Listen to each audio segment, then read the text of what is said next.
قضايا المهمشين لها جاذبية وسحر خاص لدى المبدعين. البعض بيوظفها عن وعي، والبعض الآخر بيستغلها من أجل أغراض تجارية ومن أجل بريق النجومية الإعلامية، لما تثيره من جدل وصراع فكري في كثير من الأحيان. وفرحان ملازم آدم أحدث الأعمال السينمائية المصرية التي تدور حول المهمشين بيدخل في هذا الإطار. خد بس ما أقولك قبل ما تشوف الفيديو، اعمل لايك الأول وكمان اشترك بالقناة عشان يوصلك كل جديد. لكن قبل ما تبدأ فيلمنا، لو بتدور على أفلام الأكشن والدراما والرعب وكمان العاطفي، يبقى من غير تفكير اشترك بالقناة ويلا نروح لفيلمنا.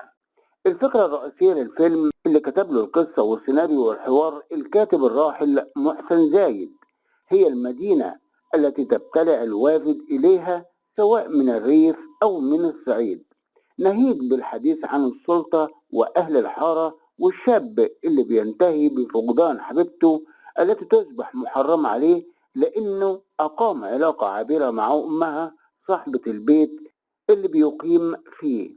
بالتوقف قليلا أمام مضمون الفيلم واسمه فرحان ملازم آدم، نكتشف العلاقة الوثيقة بين فرحان بطل العمل الفني وبين آدم أبو الخلق. كلاهما بينتهي إلى المصير نفسه. خرج آدم من الجنة حينما أغوته حواء بالأكل من شجرة المعرفة، وخرج فرحان من القاهرة على يد حواء جديدة هي أم فتنة. الفيلم بيقدم كل نماذج النساء سلبية متواطنة مع الفساد. أم فتنة بتقيم علاقة غير شرعية مع المخبر لكي تحصل على تصريح بزيارة زوجها المسجون. اتفضل. بقول لك ايه، جبت لك تصريح زيارة باسم البيت. ربنا ما يحرمني منك يا سعادة. لكنها تكتشف في مشهد ساذج انه مصاب بالعجز الجنسي، ربما كناية عن استحالة وجود علاقة سوية بين السلطة والشعب. تكشف الأحداث إن أم فتنة لم تساوم على جسدها من أجل رؤية زوجها فقط، خصوصا إنها رفضت الذهاب إليه وأرسلت بنتها، لكنها أيضا حاولت بأنوثتها مساومة المخبر حتى يغض الطرف عن أهل الحارة ولا يقف لهم بالمرصاد، وفي الوقت نفسه تشبع رغباتها المكبوتة منذ 10 سنوات. وتحت إلحاح رغبة جسدها لا تتورع أم فتنة عن مطاردة وإغواء فرحان وممارسة الحب معاه، وهي تعلم جيدا إن بنتها بتحبه لتنتصر الغريزة على عاطفة الأمومة. أما زوجة إسماعيل كاتب الشكاوى المغيب دائما بالحشيش، تصرخ مختبئة وتغطي شعرها كلما رأت رجلا،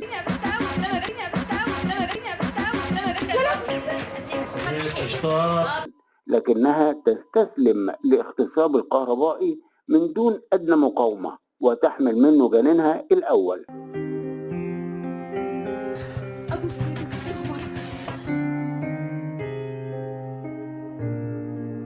حلوة كده من زمان. ارحمني أبوس إيدك.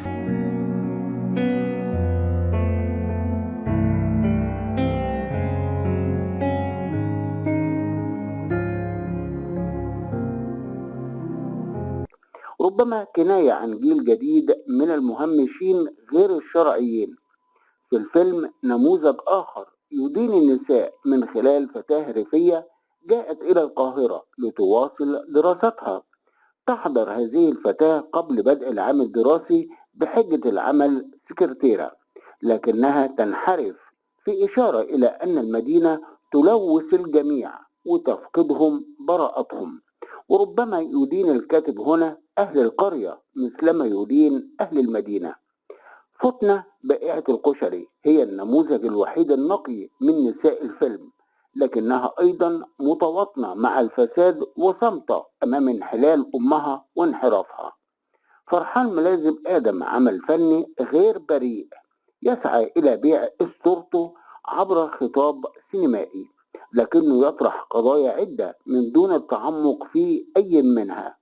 يحكي عن معاناة المهمشين ومن يعيشون تحت خط الفقر والذين تفشى بينهم الفساد واستشرى بشكل يشي بأنه لا جدوى من إصلاحه إلا بنسف هذا المجتمع من جذوره. تكشف أحداث الفيلم عن الفساد الذي ينخر في ثنايا المجتمع، كما تعري وتفضح التواطؤ بين السلطة وبين أهل الحارة عبر اتفاق ضمني بسرقة المياه والكهرباء وإقامة منازلهم في مقابل عدم الاعتراض على فساد الحكومة. وحينما اعترض أهل الحارة تم تحطيم مصادر رزقهم ونالوا نصيبهم من الضرب والإهانة والجروح المادية والمعنوية. في النهاية تتمكن المقاومة الشعبية من الانتصار على السلطة، لكن عبر وسيلة رخيصة مبتذلة وغير شريفة، وسيلة تحمل إدانة للمقاومة الشعبية أكثر مما تنتصر لها. طرح كاتب السيناريو موضوع شائك هو السلطة وعلاقتها بالشعب المطحون. حاول نقد النظام الحاكم لكن عن بعد وعلى استحياء شديد للغاية، وعلى قدر الخوف جاء فشل الفيلم، لأن في الفن الجيد لا توجد منطقة وسطى، فالفن قرار إما أن تقول نعم أو لا. الفيلم بتبسيطه للموضوع يمكنه أن يخدم إيديولوجيا السلطة القائمة التي يبدو ظاهريا أنه بيهاجمها ويعريها. اختلت منظومة فيلم فرحان ملازم آدم بسبب عدم طموح صناعه، فالسيناريو افتقد النسيج المتماسك الصادق والتلقائي، وعلى الرغم أنه لم يعتمد في بنيانه على الحدث لكنه أيضا لم يبحر في أعماق النفوس البشرية للمهمشين. وظهرت شخصية الصعيدي ساذجة إلى حد الغباء، وتم تجسيد شخصية شيخ المسجد وتصويرها في شكل كاريكاتوري مبالغ فيه. تخرج المسلم عن أدب الخشوع بين يدي خالق السماوات والأرض. فبدأ العمل وكأنه تجميع لشخصيات سطحية نمطية ظهرت مئات المرات في السينما المصرية، وجاء الحوار يعاني من ملل التكرار والتطويل، فترات الصمت المشحونة التي قد تتخلل العمل الفني وتأتي بأثر فريد في قوته، بدت هنا على قدرها فراغا لا أكثر، إذ أن فرحان ملازم آدم لم يكتفي بفشله في توظيف الصمت والسكون، لكن نفاهم من الفيلم إلا في مرات قليلة أفسدها أداء الممثلين المبالغ فيه، وبقيت الأصوات عالية في شكل مزعج وفك طوال الفيلم. فكرة الفيلم هي الأخرى ليست جديدة، فهي مستنسخة بشكل رديء عن القصة القصيرة البديعة النداهة للكاتب الكبير يوسف إدريس، لكن صناع العمل لم يشيروا إلى ذلك، وعلى رغم محاولات التغيير العديدة في الشخصيات والأحداث لم تكلل التجربة بالنجاح. وظهرت نقاط تماس عدة بين الفيلم والقصة الإدريسية. أولها فكرة المدينة التي تبتلع القادم إليها من الريف أو الصعيد، وفتحية بطلة النداهة تحولت إلى فرحان بطل الفيلم، كما أن كلا منهما يتم اغتصابه في المدينة. مزج كاتب السيناريو بين صفات الشخصيات عدة في شخصية واحدة، وهو في أحيان أخرى وزع صفات الشخصية الواحدة في القصة على أكثر من شخصية في الفيلم. فشخصية فتحية وزوجها حامد في النداهة اجتمع في شخصية فرحان الذي يعود في نهاية الفيلم إلى القرية مثل حامد، في حين تهرب فتحية من زوجها وتعود إلى القاهرة بإرادتها. لقد أيقنت فتحية بطلة إدريس أن حياتها في بلدها محدودة، وأنها حتما ستعيش في مصر أم الدنيا. وفرحان بطل زايد جاء من قرية محدودة غير المعروفة ليضعها على الخريطة. فتحية تشعر بأن المدينة بحر لا بر له ولا قرار، تسير على حافته، وإن هي سهت مرة واحدة وزلت قدمها فقل عليها السلام. وكذلك فرحان، كما تعلم فتحية أن المدينة مملوءة بالفضايح والمخازي، لكن تظل المدينة عظيمة في نظرها، وهو موقف فرحان نفسه الذي يعترف عند رحيله أن فراق أهل القاهرة صعب عليه. حامد في النداهة لم يبكي إلا مرة واحدة جاءت في عظمة يوم القيامة، صدرت عنه نهنها مخفوضة مكتومة، كادت الزوجة على أثرها أن تجن، وكادت تطلب منه أن يكف عن بكاء النساء ويعود كما كان رجل القرية. لكن فرحان في الفيلم بكى كثيرا مما جعل البكاء يفقد جلاله ومعناه.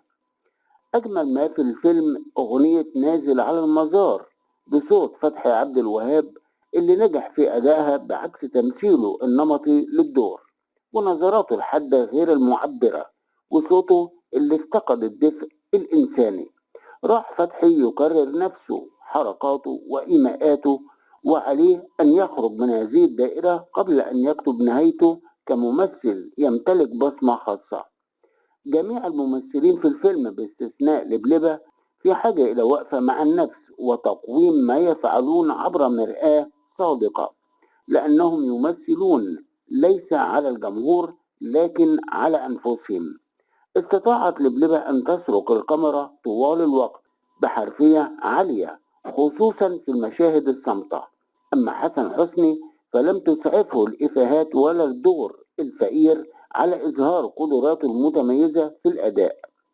أخرج عمر عبد العزيز الفيلم على الطريقة التقليدية ومن دون أي إبداع، كما أنه بدأ مسؤولا عن ضعف الديكور والإكسسوار في أماكن التصوير، وكذلك المكساج السيء جدا والموسيقى المبالغ فيها في شكل لا يتناسب مع الفيلم. تخيل البعض أن الفيلم ربما يكون عودة للسينما الجميلة التي انطفأ بريقها، لكنه أثبت أنه الفجر السينمائي الكاذب، فهو لا يتعدى كونه سهرة تلفزيونية متواضعة.